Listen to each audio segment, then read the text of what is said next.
하나님 말씀은 룻기서 4장입니다. 룻기서 사사기 룻기 4장 1절 말씀부터 보도록 하겠습니다. 4장은 5bet이 나옵니다. 5bet. 네. 17절에도 이제 룻이 낳은 아들 오벳이 등장하고요. 21절, 22절에도 오벳이라고 하는 이름이 등장합니다. 오벳은 경배자, 경배하는 사람이다, 이런 뜻을 가지고 있는데요. 종이라고 하는 뜻도 있어요. 의미도 있습니다. 오벳. 오벳은 이새를 낳았죠.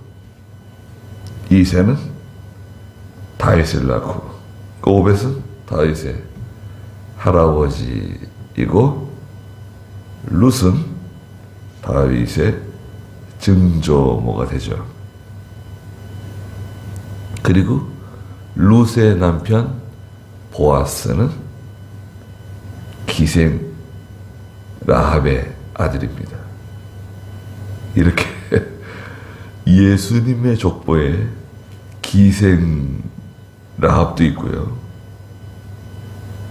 또 모함 여자 룻도 있습니다.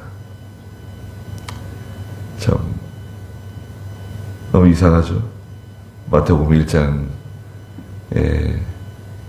5절에 보면 이제 룻이 등장하는데요. 여기 이제 오늘 1절에 보니까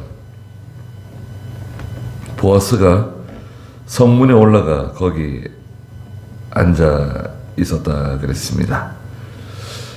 당시에 이제 그 성읍의 성문은 중요한 문제를 판단하는, 해결하는 그런 장소였습니다. 그래서 이제 뭐 우리나라 뭐 이렇게 성루라고 하죠. 성루.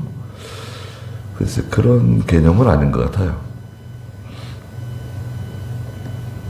여튼 이 성문이라고 하는 이 장소는 이 공동체에서 어떤 일어나는 일을 해결하는 그런 중요한 장소입니다. 그래서 그 성의 그 어른들, 장로라 그러죠. 그 어른들을 이렇게 어른들이 모여서 어떤 일을 결정하거나 또 재판도 하고 그러는 이제 공적인 장소예요. 그래서 이제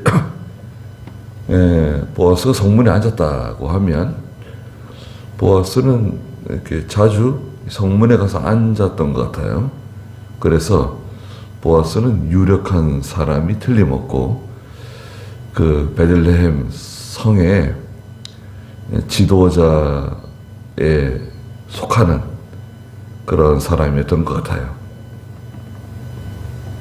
그런데 마침 보아스가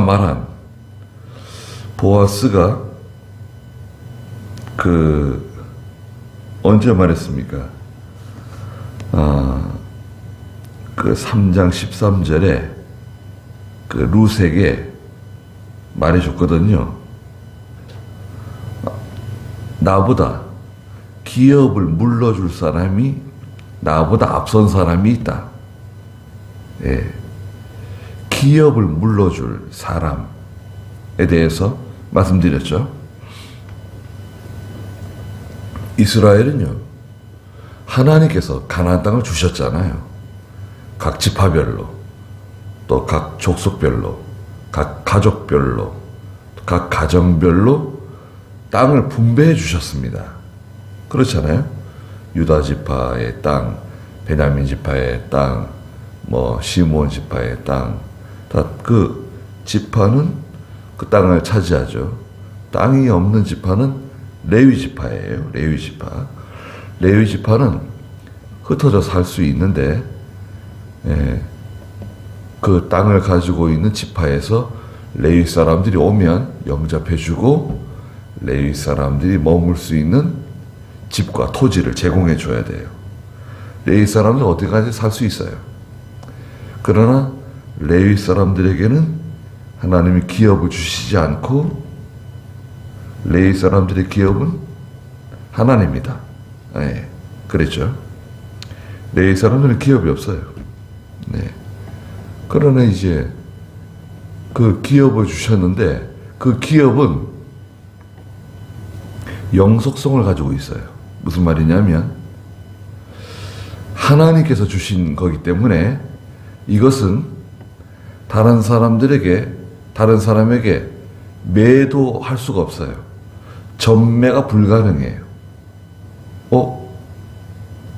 아니 왜 땅을 팔기도 하고 사기도 한다 그랬는데 그게 무슨 말이냐? 그럴 수 있잖아요. 그렇습니다. 이스라엘 백성들 가운데 생활고에 시달리다가 결국 땅을 팔 수 있어요. 땅을 팔 수 있는데 그 땅은 희년이 되면 다시 원주인에게 돌아와요. 땅을 팔았어요. 희년은 50년마다 오죠. 희년이 지나고 가령 20년이 지났다. 올해 20년이 지났어요. 그럼 희년이 다시 올 때까지 몇 년 남았죠? 50년이니까 30년 남았잖아요. 그럼 내가 1억짜리 땅을 팔았어요. 팔 때 1억을 다 주지 않고 50년 중에 30년이 남았으니까 그 1억 중에 5분의 2를 제하는 거예요. 그러면 5분의 2면은 얼마인가요? 4천만 원? 4천만 원을 제하고 6천만 원을 주는 거예요. 그 30년 동안 그 땅을 이제 내 소유로 가지고 있다가 희년이 돌아오면 원주인에게 돌려주는 거예요. 또 이스라엘 백성을 종으로 삼았을 경우 생활고에 찌들어 가지고 자기 몸을 대속물로 주고 종이 됐어요. 이스라엘 사람이 종이 됐어요. 그 종이 된 사람도 희년이 되면 종을 해방시켜 주는 거예요. 이방 사람들은 아니에요. 가나안 족속이라든지 이방 사람이 종이 된 경우, 사로잡아 와가지고 종이 된 경우는 영원한 종이고, 이스라엘 사람이 같은 형제가 종이 됐을 경우에는 해방시켜줘요. 그게 희년입니다. 희년제도. 50년마다 돌아오는 거예요. 자, 엘리멜렉과 나오미 가정이 모압으로 떠날 때 땅을 처분하고 떠난 거예요. 팔았어요. 그래서 지금 나오미하고 룻이 돌아왔잖아요. 베들레헴에. 그러면 이제 기업을 물러줄 사람이 우선순위가 있어요. 우선순위가 있습니다. 이제 가장 가까운 친족부터 형제, 사촌, 오촌, 육촌 이렇게 가장 가까운 친족이 누구냐? 그 사람이 대신 기업을 물러줄 수 있어요. 기업을 물러줄 때는 반드시 그 땅을 회복시켜주고, 그러니까 이제 가령 1억을 받고 땅을 매도했어요. 그리고 모압 땅으로 이사 갔다가 얼마 있다가 돌아왔을까요? 한 10년 살다가 남편이 죽고 두 아들이 죽고 이제 돌아왔으니까요. 10년이 좀 지나서 11년째나 12년째 돌아온 것 같아요. 10년이나 11년째 되던 해에 돌아왔든지 아니면 12년 차에 돌아왔든지 돌아온 것 같아요. 그러면 그동안에 시간이 지났잖아요. 지금 땅을 가지고 있는 그 사람에게 돈을 물어줘야 되는데 그 11년, 12년을 그 기간을 제하고 땅값을 물어주면 돼요. 그런데 문제는 뭐냐면 땅만 물어주는 게 아니에요. 땅만 되찾아주는 게 아니라 그 루트 자기 아내로 삼아야 돼요. 기업 물을 자는 의무가 그거예요. 땅을 회복시켜주고 그 다음에 그 과부가 된 룻을 또 아내로 맞이해가지고 아들을 낳게 되면 그 말론이죠. 큰아들 말론의 아내가 룻이잖아요. 그 말론의 족보에 그 아들을 올려주는 거예요. 그러면 이제 문제가 무슨 문제가 되죠? 기업을 물러주려고 하는 사람이 이 계산에 빠삭한 사람이라고 하면 아니 내 재산 아니 그러면 그 아이가 말론의 족보에 가게 되면 내 재산상의 손해가 될 것 같아요. 아무래도 그 땅을 되찾아주는 건 좋은데 그 아이를 또 줘야 되잖아요. 아들을. 재산상에 나중에 재산상에 무슨 손해가 되지 않을까 염려가 될 수 있어요. 그런 문제가 이제 생기는 겁니다. 그래서 기업 물을 사람은 반드시 그렇게 해줘야 된다. 그건 없어요. 자기가 하기 싫으면 안 해도 돼요. 여기 이제 그런 내용이 나옵니다. 이제 마침 보아스가 말한 그 기업 물어줄 사람이 지나가는 것을 발견했어요. 그 보아스가 불렀습니다. 그 친척이죠. 여보시오, 이리로 와서 여기 좀 앉으시오. 불렀습니다. 그러니까 이제 그가 와서 앉았어요. 그리고 2절에 보니까 보아스가 그 성읍의 장로들 가운데 10사람을 모셔왔다. 성읍 장로 10사람. 증인이죠, 증인. 증인이 될 사람을 한 10사람 모셔오고 여기 앉으십시오. 라고 하니까 그 장로들이 와서 앉았습니다. 보아스가 있고 보아스보다 그 앞선 사람 나오미와 룻에게 기업 물러줄 사람 보아스보다 앞선 사람이 있고 또 그 성읍의 장로들이 와서 앉아가지고 이제 보아스가 말하는 겁니다. 3절에 보아스가 그 유업을 물러줄 사람에게 말하기를 모압 지방에서 돌아온 나오미가 우리 형제 엘리멜렉의 밭 일부를 팔려고 내놓았어. 네. 형편이 안 좋으니까요. 땅을 파는 거예요. 4절에 내가 당신에게 알려야 한다고 생각하여 말하니 여기 앉아있는 분들과 내 백성의 장로들 앞에서 그것들을 사시오. 그래, 장로들도 앉아있고 또 구경하는 사람도 있었던 것 같아요. 여러 사람이 또 와서 이제 무슨 일인가 하고 다 와서 앉아서 지켜보는 거예요. 그 엘리멜렉의 땅을 사라는 거예요. 그랬더니 그 사람이 뭐라 그래요? 사겠대요. 만일 당신이 그 유업을 물러주려 하면 물러줄 것이지만 당신이 그 유업을 물러주려 하지 않는다면 내게 말하여 알려주시오. 이는 당신 외에 그 유업을 물러줄 사람이 없고 내가 당신 다음이기 때문이요. 하니까 그가 말하기를 내가 그 유업을 물러주겠소 라고 말했어요. 네. 제가 그 땅 되찾아 주겠다는 거예요. 잘 됐네요. 근데 이제 또 하나 문제가 뭐죠? 보아스가 말했습니다. 5절에 당신이 나오미의 손에서 그 밭을 사는 날 당신은 죽은 자의 이름을 그의 유업 위에 남기기 위해 그 죽은 자의 아내 모압 여자 룻도 맞아들여야 할 것이요 말했습니다. 이게 절차예요. 그 이제 엘리멜렉이 팔고 간 땅 있잖아요.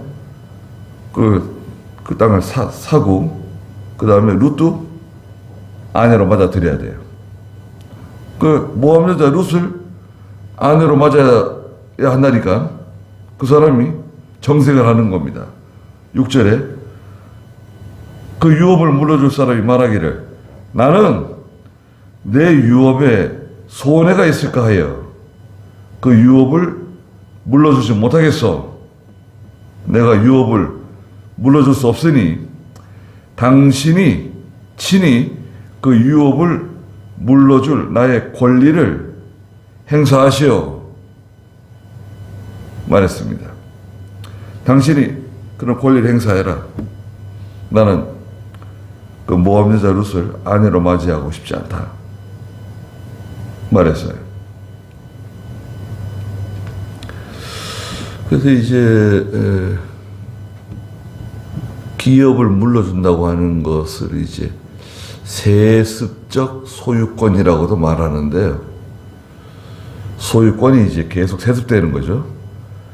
할아버지의 이름으로 있던 그 땅을 아버지가 받고 아버지가 가지고 있던 그 땅을 내가 또 받고 내가 가지고 있던 땅을 또 아들에게 물려주고 손자에게 대대로 물려주는 거예요. 예. 그러다가 이제 생활이 어려워지거나 이제 생활고에 시달리게 되면 그 땅을 또 돈을 받고 팔 수도 있죠. 희년에는 돌려받지만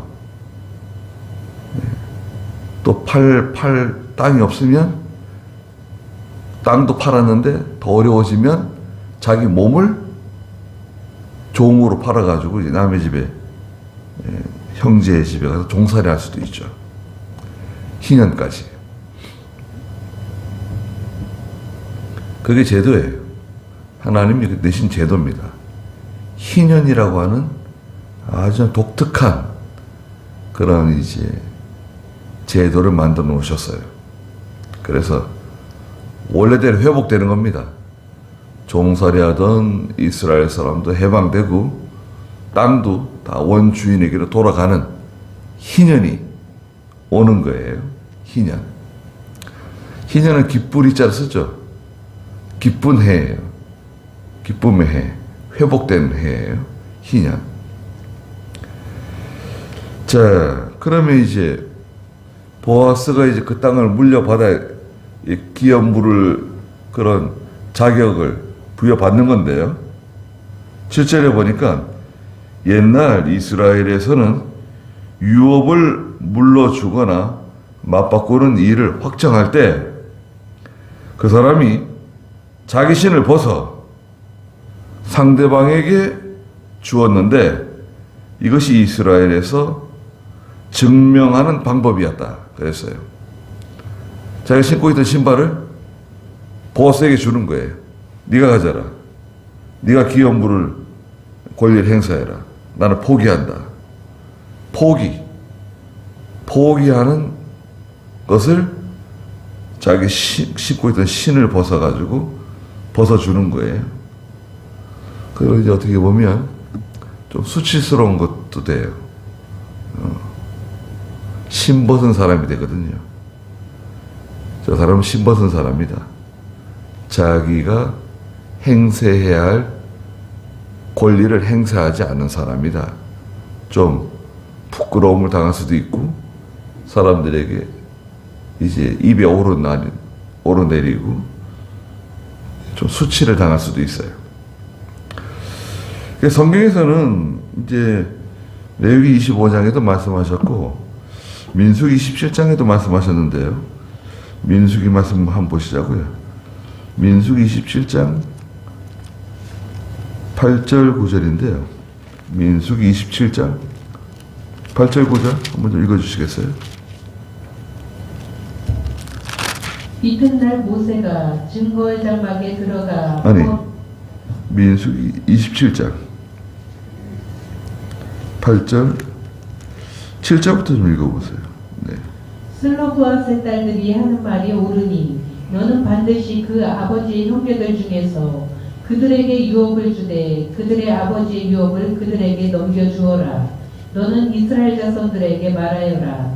그들의 어떤 사람이 죽었을 때 그에게 아들이 없으면 그의 유업을 그 딸에게 넘겨주고 그에게 딸도 없으면 그의 유업을 그의 형제들에게 주고 그에게 형제들도 없으면 그의 유업을 그의 아버지의 형제들에게 주고 그의 아버지에게도 형제들이 없으면 그의 유업을 그의 가족 중에서 그에게 가장 가까운 친족에게 주어 그것을 상속하게 하여라. 네, 이겁니다. 네. 그 요셉의 아들 므낫세가 있는데요. 므낫세. 요셉은 아들 둘을 낳았죠. 이집트에서. 므낫세하고 에브라임인데 형이 므낫세죠. 근데 이제 하나님의 축복은 동생 에브라임에게 장자권이 내려가죠.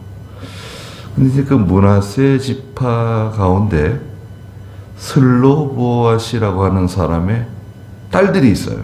딸들이에요. 근데 아들이 없어요.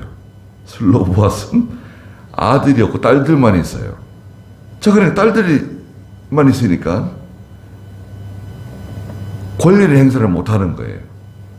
딸들에게 권리를 주지 않았습니다. 재산권을 주지 않았어요. 사회생활에서 어떤 권리 행사를 못해요.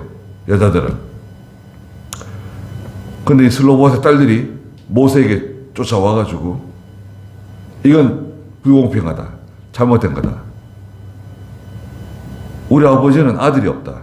딸들밖에 없다. 그러면 우리가 그 권리를 계승해야 되는 거 아니냐. 우리에게 그 권리를 주십시오. 요청한 거예요. 그러니까 모세가 알았다. 내가 그 5절에 보면 그들의 사정을 여호와 앞에 말씀드린다. 내가 하나님께 물어보겠다. 하나님께서 뭐라고 말씀하신지 내가 하나님께 물어볼 테니까 돌아가 있으라고. 그리고 하나님께 기도했더니 하나님께서 답을 알려주시는 거예요. 슬로보앗의 딸들의 말이 맞다. 슬로보앗은 이제 아들이 없으니까 딸들에게 똑같이 그 아들의 권리를 주라는 거예요. 단 조건이 있다. 조건은 뭐냐? 슬로보앗의 딸들은 므낫세 지파 사람에게 시집을 가야 된다. 다른 지파로 시집가면 안 된다. 다른 지파로 시집가면은 그 재산이 다른 지파로 넘어가는 거잖아요.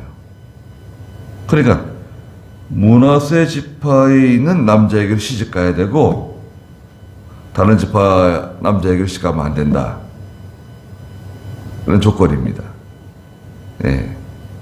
그래서 만약에 슬로보앗의 딸들과 같이 딸이 있으면 딸에게 주고 딸이 없으면 이제 자녀가 없으면 어떻게 되느냐?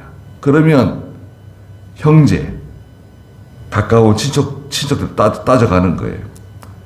삼촌, 사촌, 우리를 말하자면 오촌, 고모 쪽, 또 이모 쪽, 이렇게 해서 이제 따져나가는 거예요. 그래서 제일 가까운 사람에게 권한이 가는 겁니다. 권리가 가는 거예요. 그 모든 책임을 지는 거예요. 책임을 지고, 그 유업을 물러주는 겁니다. 근데 이제 보아스보다 앞에 있던 사람이 그 권리를 포기했어요.